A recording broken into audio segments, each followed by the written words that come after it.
Hey guys, it's Miharu, and welcome to another review. Today we're tackling one of the most beloved Spyro games, Spyro 2 Ripto's Rage, or Gateway to Glimmer if you're European. But just why is this game so popular? Does it deserve all the praise it receives? Let's take a look.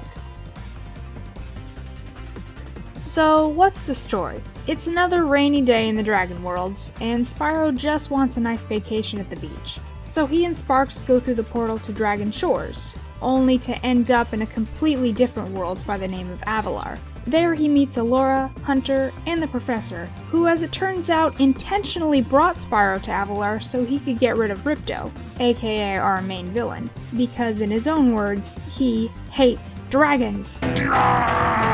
This is the only game of the trilogy in which you start out in a regular level rather than a homeworld. Glimmer has quite a lot going on for it for just a first level, but I'll get into that later. Once you reach the end, you're given an item known as a talisman. You then exit and are treated to another cutscene in which Alora tells Spyro that Ripto has taken over the Summer Forest Castle, and these talismans, and other important items called orbs, are the key to defeating him. Like the first game with gems, dragons, and eggs, there are 3 main collectibles this time around as well. 10,000 gems, 14 talismans, and 64 orbs. Unlike the first game, however, the treasure you gather in Avalar isn't just for the sake of hoarding, but rather for currency. Throughout the course of your adventure, you'll encounter a bear named Moneybags, who will charge you to cross bridges, open portals, and teach you new moves. Yes, this time around Spyro also has a new set of moves. In addition to flaming, charging, and gliding, you can now hover, spit rocks, swim, climb, and head bash. The last 3 of which you acquire by paying Moneybags in each of the 3 homeworlds.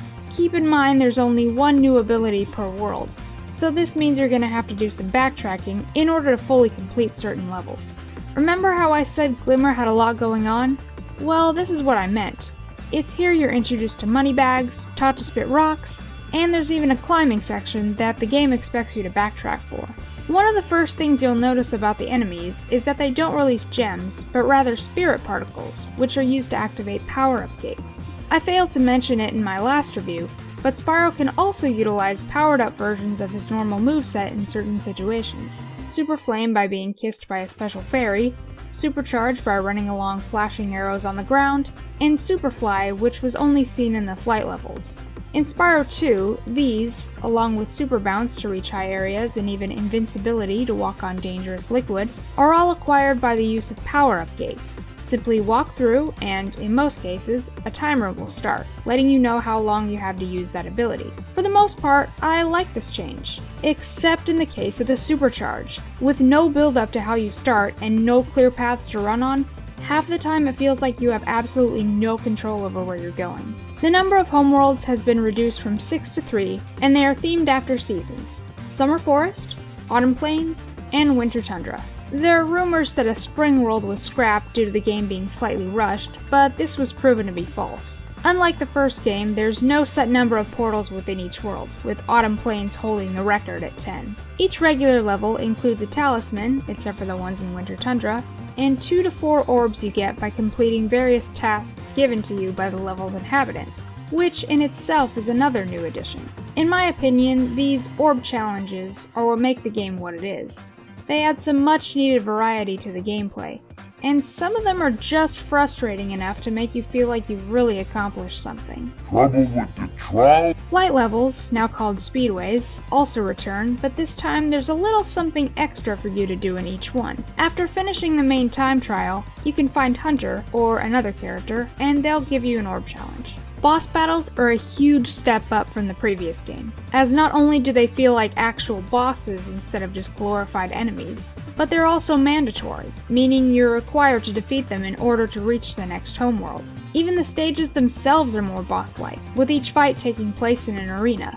Gulp was always the most difficult one for me. The first time I beat him, we died at the same time, and I remember being so pissed off that it didn't count.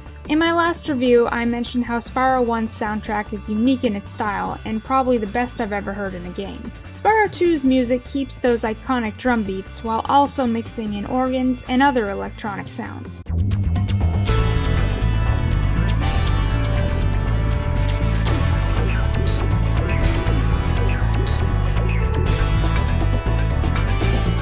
Ripto's Rage was the first game I ever 100% completed on my own. Many rage fits were had, but it was all worth it for the ending reward. Once you've defeated Ripto, you can go to Dragon Shores, which is basically an amusement park run by Norks, where you can just play some minigames and have fun. There's even a theater where you can watch all the game's cutscenes. However, that's nothing compared to the true prize. If you've collected everything, a small door in Dragon Shores will open up.